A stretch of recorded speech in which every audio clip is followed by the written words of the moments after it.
ಈಗ ಮೊನ್ನೆ micro finance committee meeting ನೀವು ಹೋಗಿದ್ರಿ ಸರ್, ಒಂದು ಮಸೂದೆಗೆ ಸಂಬಂಧಪಟ್ಟಂತೆ. ಯಾಕೆ ಸರ್ ಇಷ್ಟೊಂದು ಡಿಲೇ ಆಗ್ತಾ ಇದೆ, ಏನ್ ಸರ್ ಅದು?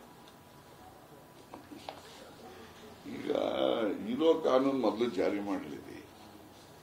ಈಗ ಪೀನಲ್ ಕ್ಲಾಸಸ್ ಎಷ್ಟಿದಾವೆ? IPC, CRPC ಇದಾವೆ, ನಮ್ಮಲ್ಲಿ ಮನಿ ಲಾಂಡ್ರಿಂಗ್ ಆಕ್ಟ್ ಇದೆ, ಆಮೇಲೆ prevention of exorbitant charging exorbitant rate of interest 2004 ಅಂತ ನಮ್ಮಲ್ಲೇ ಕಾನೂನುಗಳಿದಾವಲ್ಲ. ಅವನ್ನ ಯಾಕೆ ಚಾರ್ಜ್ ಮಾಡ್ತಾರೆ? ಅದನ್ನ ಯಾಕೆ ನಾವು ಜಾರಿ ಮಾಡ್ತಾ ಇಲ್ಲ? The officer who have to take a call, ಅವರು ದೇ ಶುಡ್ ಆಕ್ಟ್. ಈಗ ನೋಡಿ, ಈ ಬಿಕಾಸ್ ಆಫ್ ದೇರ್ ಟಾರ್ಚರ್ ಬಹಳಷ್ಟು ಜನ ಸೂಸೈಡ್ ಮಾಡ್ಕೊಂಡಿದ್ದಾರೆ ಅಂತ ನೀವೆಲ್ಲ ತೋರಿಸಿದ್ರಿ.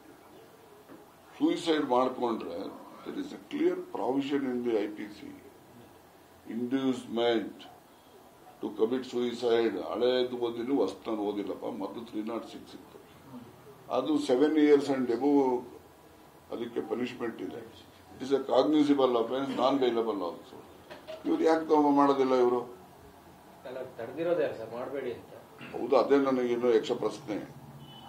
ಈಗ ನೋಡಿ, ಈಗ ಮೊನ್ನೆ ತುಮಕೂರು ಜಿಲ್ಲೆ ಹೊರಟಗೆರೆ ಕುರುಂಕೋಟೆ ಊರಲ್ಲಿ ಈ ತರ ಆಗಿತ್ತು.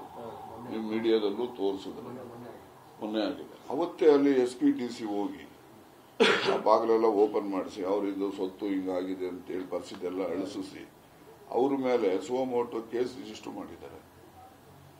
ಹೌದಲ್ವಾ? ಅದನ್ನೆಲ್ಲ ಕಡೆ ಯಾಕೆ ಮಾಡಬಾರ್ದಿತ್ತು? ನಿನ್ನೆ ಹೋಗಿದ್ದಾರೆ 4 ಗಂಟೆಗೆ, ಗೊತ್ತಾಯ್ತಾ? ಅದನ್ನು ಹಿಂದಿನ ದಿವಸನೇ ಅಲ್ಲಿ local SPDC they have taken A call and they have done it. ಅದನ್ನ ಬೇರೆ ಕಡೆ ಮಾಡಕ್ಕೇನು? ಇದು ನಮಗೆ ಇರೋ ಅವಕಾಶಗಳು, ಇರೋ ಕಾನೂನನ್ನ ಜಾರಿ ಮಾಡಿ ಇನ್ನೂ ಸ್ಟ್ರಿಂಜೆಂಟ್ ಬೇಕಪ್ಪ ನಮ್ಗೆ ಅಂತ ಅಂದಾಗ ನೀವು ಯೋಚನೆ ಮಾಡೋದು ಸರಿ. ನಾವು ಸುಮ್ಮನೆ ಪೊಲಿಟಿಕಲ್ ಆಗಿ ಒಂದು ಮೆಸೇಜ್ ಪಾಸ್ ಆನ್ ಮಾಡ್ಬೇಕು ಪಬ್ಲಿಕ್ಗೆ. ನಾವೇನೋ ಒಂದು ಆರ್ಡಿನೆನ್ಸ್ ಮಾಡ್ಬಿಟ್ಟಿದ್ದೀವಿ, ನಿಮ್ಗೆಲ್ಲ ಇನ್ ಮುಂದೆ ಪೂರ್ಣವಾಗಿ ರಾಮರಾಜ್ಯ ಆಗ್ಬಿಡ್ತಿದೆ ಅಂತ ಹೇಳ್ಬೇಕಲ್ಲ ನಾವು. ಅದಕ್ಕೊಂದು ಆರ್ಡಿನೆನ್ಸ್. ನಾನು ಹೇಳೋದು ಇರೋ ಕಾನೂನು ಮೊದಲು ಮಾಡೋಣ ಅಂತ ಮಾಡ್ತೀವಿ. ಇವತ್ತು 1 ಗಂಟೆಗೂ ಕೂಡ ಫೈನಲ್ ಆಗ್ತದೆ. ಪಾಟೀಲ್ ಹೇಳೋದು ಸರ್, ಈಗಿರೋ ಕಾನೂನುಗಳಲ್ಲಿ ಕೆಲವು ಪ್ಲಸ್ ಆಗುತ್ತೆ, ಕೆಲವು ಮೈನಸ್ ಆಗುತ್ತೆ ಆರ್ಡಿನೆನ್ಸ್ ತರೋದಕ್ಕೆ ಅಂತ. ಅಂದ್ರೆ ನಮ್ಮ ಅದು ಕಾನ್ಸ್ಟಿಟ್ಯೂಷನ್ 2 ಸರಿ ಅಮೆಂಡ್ಮೆಂಟ್ ಆಗಿತ್ರಿ. ಹಂಗೆ ಯಾವುದೇ ಕಾನೂನು they all amenable for amendments. ಇರೋದನ್ನ ಮಾಡಿ ಸ್ಟ್ರಿಂಜೆಂಟ್ ಯಾರು ಬೇಡ ಅಂತಾರೆ. ಆಯ್ತು, that's okay. Government has taken a decision to pass an ordinance. ನಾವು ಆಥರೈಸ್ ಮಾಡಿದ್ದೀವಿ ಮುಖ್ಯಮಂತ್ರಿಗಳಿಗೆ.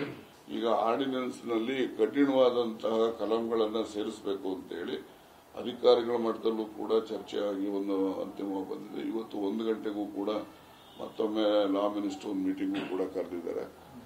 ಅದರಲ್ಲೂ ಕೂಡ ಇವತ್ತು ಚರ್ಚೆ ಎಲ್ಲ ಆಗ್ತದೆ.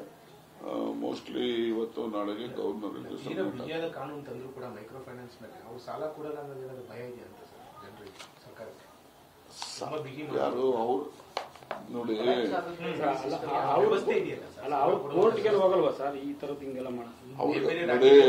ಹೇಳ್ತಾರ. ಈಗ ಯಾವುದು ಮೈಕ್ರೋ ಫೈನಾನ್ಸ್ ಇನ್ಸ್ಟಿಟ್ಯೂಷನ್ಸ್ ಅಂತ ಹೇಳಿದ್ರೆ NBFCs, ನಾನ್ ಬ್ಯಾಂಕಿಂಗ್ ಫೈನಾನ್ಸ್ ಕಾರ್ಪೊರೇಷನ್. ಈ NBFCs, they all financial activities, they all controlled by the BR Act. RBI BR Act ಇದೆ, ಸೆಕ್ಷನ್ 45 ಏನೋ ಇದಾವೆ. ಅದನ್ನ ಅವರು ಕಂಟ್ರೋಲ್ ಆರ್ಡರ್ಸ್ ಎಲ್ಲ ಇಶ್ಯೂ ಮಾಡ್ತಾರೆ. ಅದ್ರದ್ದು ಅವ್ರದ್ದು that is all of civil nature. ಅವರೆಲ್ಲೂ ಪ್ರಾಸಿಕ್ಯೂಟ್ ಮಾಡಕ್ಕೆ, ಕೋರ್ಟ್ಗೆ ಹಾಕೋದಿಕ್ಕೆ, ಇನ್ನೊಂದಕ್ಕೆ ಹಾಕೋದಿಕ್ಕೆ ಆ ಆಕ್ಟ್ ಅಲ್ಲಿ ಪ್ರೊವಿಷನ್ ಬರೋದು.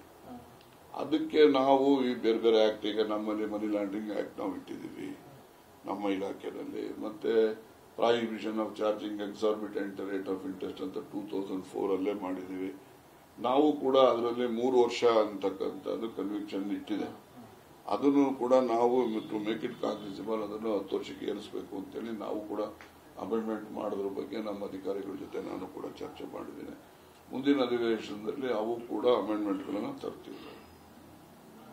ಅದನ್ನು ಕೂಡ 3 ವರ್ಷ ಇದೆ ಮ್ಯಾಕ್ಸಿಮಮ್ ಪನಿಷ್ಮೆಂಟ್. ಅದನ್ನು ಕೂಡ 10 ವರ್ಷಕ್ಕೆ ಏರಿಸ್ತಕ್ಕಂಥದ್ದಕ್ಕೆ ಬೇಕಿರ್ತಕ್ಕಂಥ ತಿದ್ದುಪಡಿಗಳನ್ನು ತರಬೇಕು ಅಂತೇಳಿ ಅಧಿಕಾರಿಗಳ ಜೊತೆ ನಾನು ಚರ್ಚೆ ಮಾಡಿದ್ದೇನೆ.